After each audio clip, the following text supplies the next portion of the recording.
Vamos a darle la bienvenida, caramba, entramos así de sopetón, a Carlos Lara. Carlos Lara es guatemalteco de nacimiento, aunque actualmente vive en los Estados Unidos. Carlos nació con unas, en sus manos, en sus brazos. Cuéntanos un poquito, Carlos, de cómo fue tu nacimiento. A veces, para los que tenemos todos nuestros miembros y todo normal, o aparentemente normal, como le decimos normalmente, nos cuesta hablar de alguna dificultad que pueda estar enfrentando una persona. Es mejor que seas tú que lo digas. ¿Qué te pasó? ¿Cómo? ¿Por qué naciste? ¿En qué forma? Sí, la razón no sabemos la razón. Lo único es de que yo nací sin manos, nací con labio leporino, no podía respirar, no iba a poder hablar. Entonces eran muchos problemas. Entonces por eso cuando yo nací le dieron a mi mamá la oportunidad de desconectar la máquina que me mantenía vivo para que ella pudiera disfrutar su vida, porque le decían de que niños así solo venían a sufrir. Entonces estoy agradecido con mi mamá. Y esclavizar a los padres. Sí, claro, y no solo por 18 años, porque no se sabe hasta cuándo o si algún día la discapacidad va a mejorar, ¿verdad? Entonces, imagínate, no sé cómo se pudo haber sentido mi mamá en ese momento al saber cuánto tiempo va a durar esto o qué va a poder hacer, porque no se sabe. Pero tu mamá tuvo un sueño, tengo entendido. Sí, mi mamá tuvo un sueño cuando tenía 3 meses de embarazo, donde una voz le dijo que el niño que ella tenía adentro traía problemas, que para el mundo iban a ser catastróficos, pero que para ella y su familia iban a ser de bendición. Sí. Entonces, cuando nací, me imagino que en cierta forma ella estaba preparada. Aún así me imagino que había angustia o temor, me imagino yo, ¿verdad? Porque lo que siempre digo es de que yo, habiendo crecido así sin manos, no sé cómo reaccionaría yo si me dijeran que mi hijo trae problemas. Y ya desde los controles sonográficos a tu mamá los médicos le habían advertido. No le habían dicho, no, hasta que nací. Hasta que nací. ¿Y qué pasó? ¿Qué pasó? ¿Qué te cuenta ella de esos primeros meses? De cómo ella te veía, de qué pensaba, de qué sentía. Ella desde el principio se aferró mucho a Dios, definitivamente. Y desde pequeño ella me enseñó a confiar en Dios. Me hablaba de un Dios quien era bueno, bondadoso, fiel, amoroso, sanador. Pero obviamente al verme al espejo yo no miraba a ese Dios. Yo miraba a un Dios quien era muy injusto, quien se había confundido, ¿verdad? Entonces yo quería conocer a ese Dios de quien mi mamá hablaba. ¿A qué edad tú te diste cuenta que eras diferente? Oh, te puedo decir desde 3 años, 4 años. Fue muy temprano. Afortunadamente. ¿Cómo fue? ¿Tienes memoria de aquel día en que caramba, yo no soy igual? Porque los niños todos se ven iguales. Sí, claro. En un principio se sienten así. No tengo memoria de la primera vez, la verdad. Pero lo único es que sé que yo me miraba al espejo y yo decía, wow, soy diferente, ¿verdad? Pero una cosa que siempre me preguntan es que si se burlaban mucho de mí. Y la verdad, nunca se han burlado de mí. ¿Cómo asumieron tus padres el tema de tu educación formal? ¿Te inscribieron en la escuela? Pues al principio yo tuve que ir a terapias para hablar, porque no iba a poder hablar. Se suponía que no debería. Sí, entonces primero tuve que tener unas cirugías, después tuve que aprender a hablar, pero gracias a Dios pude empezar a hablar. ¿A qué edad empezaste a hablar? Desde muy pequeño, desde los 3 años, 2 años. Después de tu operación. Después, sí. Y ya cuando tuve que inscribirme a la primer escuela, primer colegio, le dijeron a mi mamá de que no sabían cómo iban a hacer y todo eso. Claro. Y mi mamá les pidió que por favor me dieran una oportunidad, ¿verdad? Entonces cuando empecé a asistir al colegio, llegaba a la casa y mi mamá me agarraba mis dedos del pie y me ponía un lápiz. Me decía, tienes que aprender a escribir con tus pies. Tienes que aprender a escribir con tus pies. Yo le decía, mami, pero yo no puedo. Y me decía, tú vas a poder. Y me recuerdo, después que aprendí a escribir con los pies, el día que sí me recuerdo es cuando aprendí a usar tijeras con los pies. ¡Wow! Sí, wow. Sí, y mi mamá estaba feliz, súper emocionada y yo lo vi como, oh, wow, puedo, ¿verdad? ¿Tú tienes hermanos? No. Eres hijo único. Sí. O sea que ella pudo dedicarse en cuerpo y alma a ti. Sí, definitivamente. ¿Y tu padre? Mi papá, él vive en Guatemala. ¿Pero vivía contigo, con ustedes? Hasta que yo tenía 4 años. Ahí se separó de tu madre. Ok, yo tengo entendido que tú a los 5 años le dijiste a Dios, ya eras un niño en formación cristiana por tu madre.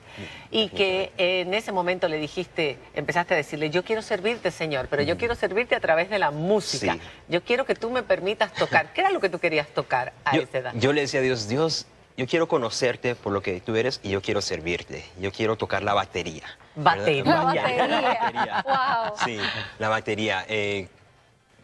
no sé, yo No siempre... podías pensar en otra cosa, Pues, batería. cualquier instrumento creo que hubiera sido imposible, ¿verdad? Y yo siempre le decía a Dios, Dios, ¿por qué es que quiero pedirte lo Alguno más imposible? complicado que ¿verdad? otro, porque la batería todo el tiempo con las manos. Tan, Sí, tan sí, rítmico, definitivamente. tan rápidos los movimientos Exacto. también, porque hay otros instrumentos que es más lento. Claro, no, tengo que hacer todo al doble velocidad. ¿Y cuánto tiempo pasaste tú pidiéndole al Señor? Desde los 5 años hasta los 9 años. Y para un niño de 9 años, orar 4 años es casi la mitad de la vida, ¿verdad? Que estuve orando. Y cuando no pidiéndole a Dios. pasaba, ¿qué sentías tú? Yo me enojaba con Dios. Yo le decía, Dios, tú eres muy injusto.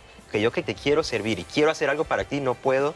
Y veo a todos a mi alrededor y no hacen nada para servirte, ¿verdad? Yo le decía, hubo un día en que de verdad le dije cosas muy malas a Dios, ¿verdad? Porque yo ya estaba desesperado. Yo ya no quería hablar con mis amigos, no quería hacer mis tareas, no quería hacer Te nada. deprimiste. No es que estaba deprimido, pero yo de verdad quería hacer eso. Quería. Y es como cuando le pides algo a tu papá y no te lo dan, ¿verdad? Wow. Yo quería que él me diera de alguna manera la habilidad de tocar batería. ¿Y cómo empezó él a dártela? Fue un día. Yo me senté en la banqueta de la calle, íbamos a la escuela con mi mamá y yo le dije, ya no quiero más, ya no quiero más. Y ella me dijo, ¿qué pasa? Y yo le dije, mami, yo sé que tú no sabes, pero yo quiero tocar batería, ¿verdad? ¿Y tu madre? Y mi mamá, ¿Qué ella, dijo? nos fuimos a la casa, en vez de ir a la escuela, fuimos a la casa, ella oró, ella me habló y me dijo, en una semana vas a estar tocando batería. Ay, Y en eso, ella me dice ahora que ella se fue al otro cuarto y dijo, ¿qué le acabo de decir? Ay, Dios. ¿Verdad? Y entonces, como a los 4 días fuimos a la iglesia, ella estaba practicando porque ella cantaba en la iglesia, y déjate muestro, yo tenía esto me lo dieron cuando yo nací, y le dijeron a mi mamá, no sabemos para qué le va a servir, pero aquí está. Entonces, como Te era lo regalaron a tu madre. Sí, Para ti. como era lo único que podía agarrar, era Una pieza de era cuero. un juguete para mí. Entonces, cuando estábamos en la iglesia, yo sentí como algo en mi corazón me dijo, yo sentí que era Dios, me dijo, usa eso para agarrar la baqueta. Entonces yo me lo puse, me fui a la batería mientras hablaban los músicos y empecé a tocar Con esto. con eso. Y de repente todos... Claro, porque tú te lo pones y ahí pones ahí el cabe la palito. baqueta, sí. En la baqueta. No, ¿qué? Sí. El palito, el palito, como le decimos el palito, nosotros. el palito. No, y eso es lo que uso para escribir ahora y hago muchas cosas con esto. Ujú. Increíble. Sí. ¿Alguien que le regaló eso a tu mamá? En el hospital cuando nací. En el Sí, hospital. en el hospital le dijeron, mire, le hice esto, no sé Como para si qué tu le va a destino servir". estuviera escrito de alguna manera. De alguna manera. yo Entonces le- empezaste a tocar Sí, la batería. la batería. ¿Y qué otros instrumentos fuiste desarrollando con el De ahí cuando fui a Estados Unidos, empecé a tocar la trompeta en la banda de la escuela, ¿verdad? Llegué al punto donde me daban las partes principales de la trompeta, ¿verdad? Pero encontraste resistencia en un principio. Había gente que no creía que tú ibas a ser Mi capaz. maestro, cuando yo llegué con él, yo no tenía banda porque me decían que no podía. Yo llegué con él y le pedí una trompeta prestada y me dijo, no, porque no quiero que mañana vengas llorando a mí porque no pudiste, ¿verdad? Y entonces yo le rogué y entonces al fin me dejó llevarla a la casa y probé, la agarré y toqué con mis dedos del pie los botones y vi que podía presionar los botones. Entonces al otro día llegué y le enseñé y me dijo, wow, ok, ¿quieres tocar? Y yo, sí, claro, yo quiero Nada es tocar. imposible. Para Dios. Para Yo de verdad, cuando me veo al espejo, aún así veo que yo no debería poder hacerlo. Entonces, ¿por qué es que lo puedo hacer? Porque Dios lo hace. Los que te han puesto el no han sido otros, no tú mismo.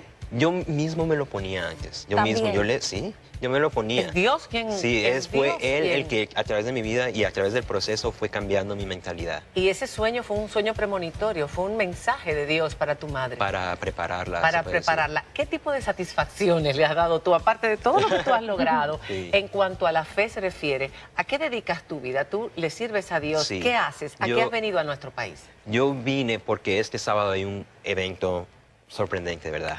Se llama El Este Emprende. Es para motivar a la gente a hacer algo con su vida. Van a ver muchas personas hablando, dando charlas. Yo voy a ser uno de ellos. El Este Emprende. Sí. Y va a ser súper increíble. ¿Dónde será? Es en La Romana, en la Alianza Juvenil. Y el director, el que lo está organizando es Carlos de Pérez. Carlos de Pérez. ¿A qué hora? Desde 9 a 6. De Con, 9 a con 6. tanta gente que lo tiene todo Sí. y cree que su vida es un desastre, que es Sí. una tragedia, que no van a poder salir hacia adelante. Es que algo que es importante es mi circunstancia es física y es muy visible. Todos tenemos circunstancias, todos tenemos nuestras luchas. Claro. Entonces no es que mi circunstancia sea mejor o peor, ¿verdad? Todos tenemos que luchar, pero Todos tenemos una... Sí, porque para alguien, a lo mejor desde fuera, el otro lo ve y dice no es nada, pero para él es algo muy grande. Sí. Es un obstáculo. Sí, pero ¿no? verte es un golpe de realidad Uf, para sí. que mucha gente diga, ¿y de qué es que yo me estoy ¿De qué quejando? me ¿Por quejo? qué me quejo? hay que tomar ese primer paso. Pero detrás de todo esto está la voluntad humana, pero detrás de todo esto está Dios. Definitivamente. En tu caso en particular, sin Dios no hubiera sido posible. Si no fuera por Dios, yo no podría despertarme en la mañana. Entonces, ¿por qué voy a tomar el crédito de poder respirar y poder vivir y hacer Porque cosas? mucha gente hubiera dicho que es injusto y mucha gente dice, ¿y por qué Dios permite que un niño sufra, que nazca en estas condiciones, que con todo lo que eso va a significar de sufrimiento y de esfuerzo? Sin embargo, esto ha sido precisamente lo que te ha hecho grande a ti. Es el plan de Dios, es el plan de Dios. Y te sirve de testimonio, y sirves de testimonio a Me lo otros. hace fácil, me lo hace fácil porque cuando hablo la gente me escucha, ¿verdad? Exacto. Entonces es el mejor regalo que Dios me pudo haber dado Bendito porque sea me Dios. hace mi propósito en mi vida lo más fácil. Pues nosotros hoy vamos a escucharlos a ellos, vamos a escuchar a Isabel y vamos a escuchar a Carlos tocando para que ella pueda cantar en el próximo segmento. En el próximo segmento, cuando regresemos, unimos a estos dos grandes y ustedes van a presenciar algo maravilloso, como yo creo que ha sido este testimonio también. Ya volvemos después de la pausa.